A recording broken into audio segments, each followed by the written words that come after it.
La parole est à Monsieur Alexandre Loubet pour le groupe Rassemblement national.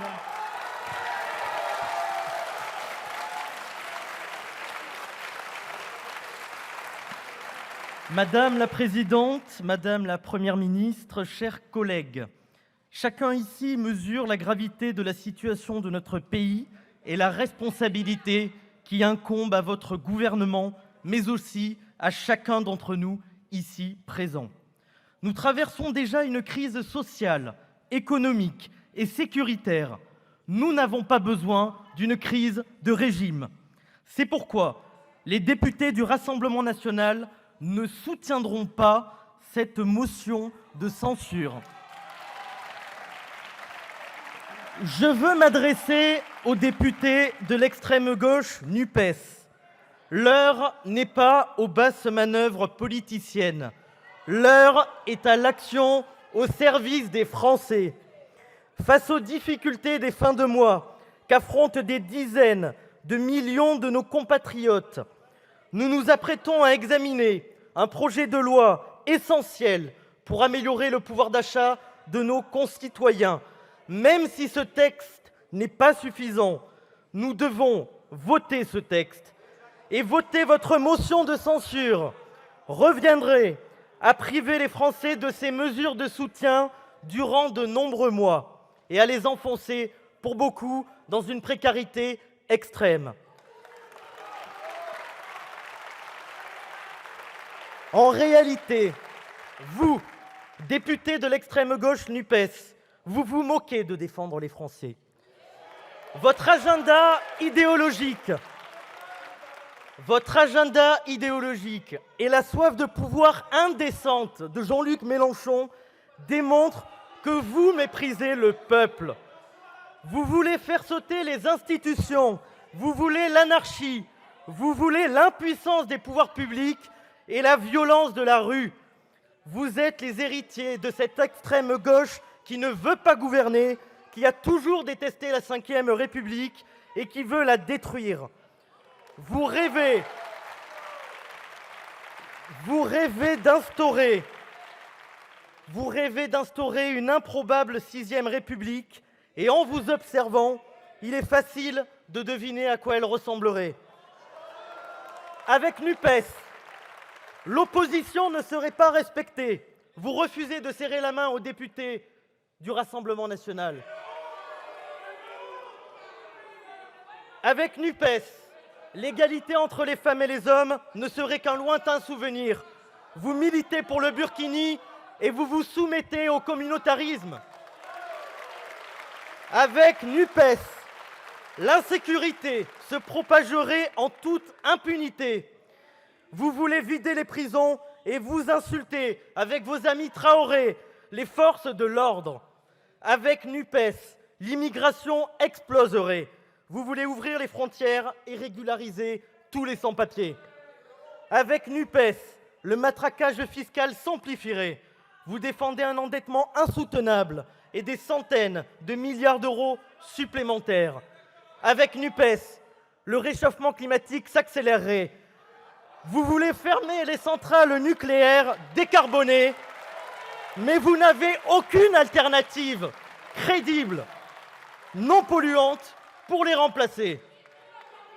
Votre motion de censure n'a aucunement pour but de défendre la France et les Français, mais seulement de faire avancer votre projet de déconstruction. Ne comptez donc pas sur les députés du Rassemblement national pour paralyser la Ve République, ni pour apporter le moindre soutien à votre dangereux projet, car votre projet aggraverait tous les maux dont souffrent déjà les Français. Quelle hypocrisie d'ailleurs de vouloir faire sauter un gouvernement que vous avez mis au pouvoir. Car en réalité,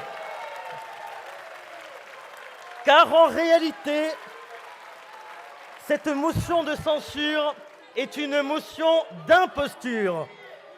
Vous cherchez à faire oublier votre appel à voter Emmanuel Macron dès le soir du premier tour de l'élection présidentielle.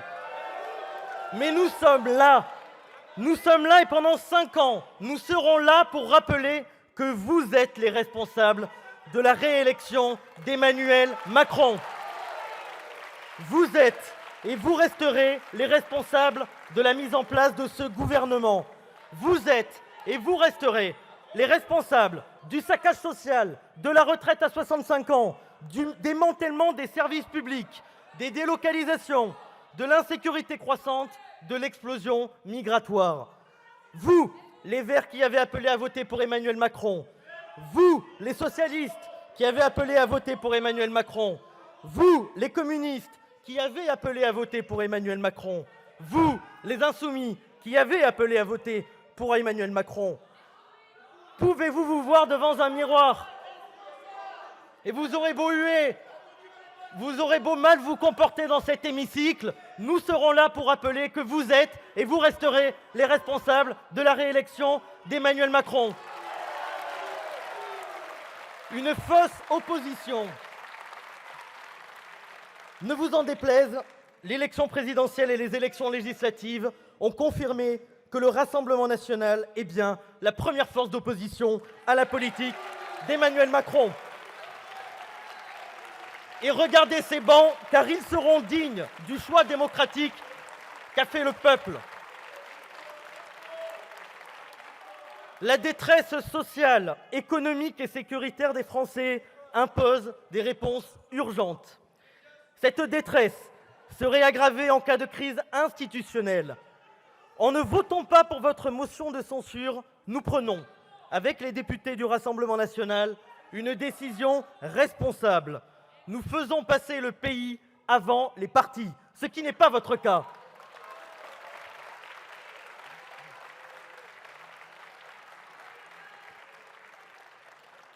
Mais ne croyez pas pour autant que notre opposition faiblira face à la politique d'Emmanuel Macron.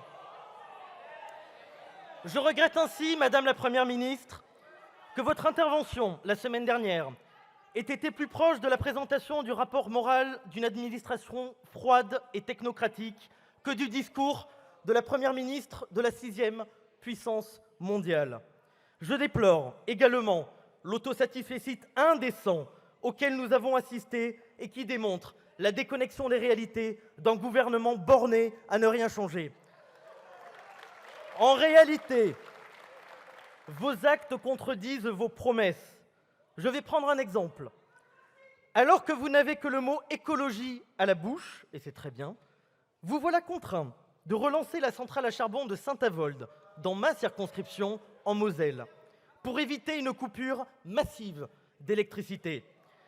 Permettez-moi ici de saluer le dévouement des salariés de la centrale de Saint-Avold qui vont reprendre le travail pour sauver la sécurité d'approvisionnement électrique du pays que vous avez mise à mal par la fermeture de Fessenheim, par 5 ans de tergiversation sur le nucléaire, par une politique énergétique inexistante et incohérente. Dans les lignées des socialistes, vous avez sacrifié notre indépendance énergétique par pur clientélisme électoral. Et je pourrais multiplier les exemples qui démontrent votre double langage, ce « en même temps » permanent qui dissimule des non-décisions derrière votre communication. Je pense à la déconjugalisation de l'allocation aux adultes handicapés, à l'expulsion des étrangers condamnés ou encore à la tenue d'un référendum lors du précédent quinquennat. Tout cela a été annoncé et rien pour le moment n'a été fait. Et je pourrais multiplier les exemples qui démontrent votre double langage. Encore, ces trahisons derrière votre communication. Alstom, Technip, Lafarge, Alcatel qui ont été bradés, McKinsey et Uber qui ont été favorisés. Et vous avez nommé un exemple, ministre de la souveraineté industrielle, un partisan de la fin du siège de la France au Conseil de sécurité de l'ONU. Mais on marche sur la tête. Par ce cynisme et cette technocratie qui vous caractérise, vous condamnez la France au déclin et les Français au déclassement. En refusant de baisser les taxes sur les carburants, de supprimer la TVA sur les produits de première nécessité, ou encore à minima, de maintenir le rabais de 18 centimes sur le plein d'essence, vous condamnez les Français à la chute de leur pouvoir d'achat. En refusant de maintenir les services publics de proximité, de lutter contre les déserts médicaux et d'investir autant dans nos campagnes que dans nos banlieues, vous condamnez les Français de la ruralité à l'abandon. En refusant de préserver un système de retraite juste, de réformer une fiscalité devenue opaque et confiscatoire, d'exonérer de cotisations patronales les entreprises qui augmentent les salaires, vous condamnez les Français à la précarité. En refusant de mener une politique de patriotisme économique qui défend notre agriculture, nos TPE, nos PME, nos industries, vous condamnez les Français à l'affaiblissement de leur économie. En refusant de rouvrir des lits hospitaliers et de réintégrer des milliers de soignants non vaccinés, vous condamnez les Français aux restrictions liberticides face au Covid, ne vous en déplaise, cher monsieur. En refusant de rompre avec le laxisme judiciaire, d'expulser tous les délinquants étrangers et de dénoncer la haine anti-flics des Traoré, vous condamnez les Français à l'ensauvagement. En refusant de pénaliser les idéologies islamistes, de fermer les mosquées radicales ou encore d'expulser les fichiers S étrangers, et vous êtes en ce moment même en train de rapatrier en France des djihadistes, vous condamnez les Français à la soumission et à l'obscurantisme. En refusant de stopper la submersion migratoire, légale comme illégale, qui met en péril le droit du peuple français à la continuité historique, vous condamnez les Français à la disparition. En refusant de restaurer un État fort, notre indépendance, notre souveraineté nationale, diplomatique, énergétique, économique, industrielle, vous condamnez les Français à la tiers-mondisation et la France à la marginalisation. Chers collègues, comme ne cesse de le réaffirmer Marine Le Pen, nous, les députés du Rassemblement national, avocats du peuple, sommes conscients de la responsabilité qui est la nôtre. Quels que soient nos bancs dans cette Assemblée, quel que soit notre engagement politique, les Français nous regardent et attendent que nous répondions à leurs préoccupations. Nous sommes déterminés, avec les élus du Rassemblement national, à concourir à l'effort national. Mais nous veillerons en permanence à répondre aux inquiétudes et aux attentes des Français, ainsi qu'à défendre l'intérêt de la France. Alors, Madame la Première ministre, qu'attendez-vous pour appliquer les mesures que je viens d'énumérer ? Ces 5 prochaines années, nous nous opposerons à vos mesures nocives, mais nous n'hésiterons pas à amender, puis à voter vos mesures qui iront dans le bon sens, à l'instar du projet de loi sur le pouvoir d'achat. Nous voulons faire avancer le pays et servir les Français. Car contrairement à l'extrême gauche NUPES, nous serons fidèles à l'esprit gaullien de la Ve République. Nous serons une opposition digne qui ne salira pas les institutions de l'Assemblée nationale. Nous serons une opposition ferme qui ne transigera pas avec les valeurs de la République. Nous serons une opposition constructive qui ne s'abaissera pas à une obstruction stérile. Notre refus de voter cette motion de censure en témoigne. Mais soyez bien conscients, Madame la Première ministre, soyez bien consciente que si, pour les raisons que je viens d'exposer, nous ne voterons pas aujourd'hui la censure, nous ne nous interdisons rien à l'avenir. En effet, nous n'hésiterons pas à recourir à cet outil que l'État de droit donne à l'opposition si demain les intérêts des Français ou ceux de la France venaient à être grandement menacés. Mes chers collègues, le groupe du Rassemblement national est fort des différentes sensibilités, origines et professions des 89 députés qui le composent. Il est à l'image du peuple français. Ce sont eux que le ministre Gérald Darmanin ose scandaleusement qualifier d'ennemis. Et il devrait avoir honte. Et je regrette qu'il ne soit pas là aujourd'hui, car j'aurais aimé le lui dire. Ces postures sont basses et indignes d'un ministre. C'est un honneur pour moi de siéger aux côtés de ces députés du Rassemblement national, aux côtés de ces femmes et de ces hommes, aux côtés de ces femmes et de ces hommes dont la modestie, les convictions et l'amour du pays forgent la détermination à rendre à la France sa grandeur et aux Français leur bonheur. Madame la Première ministre, demain comme aujourd'hui, telle sera la ligne des députés de notre groupe présidé par Marine Le Pen.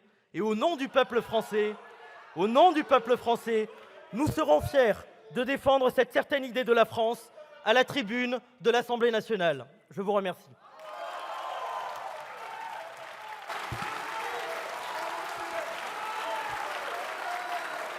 Je vous remercie.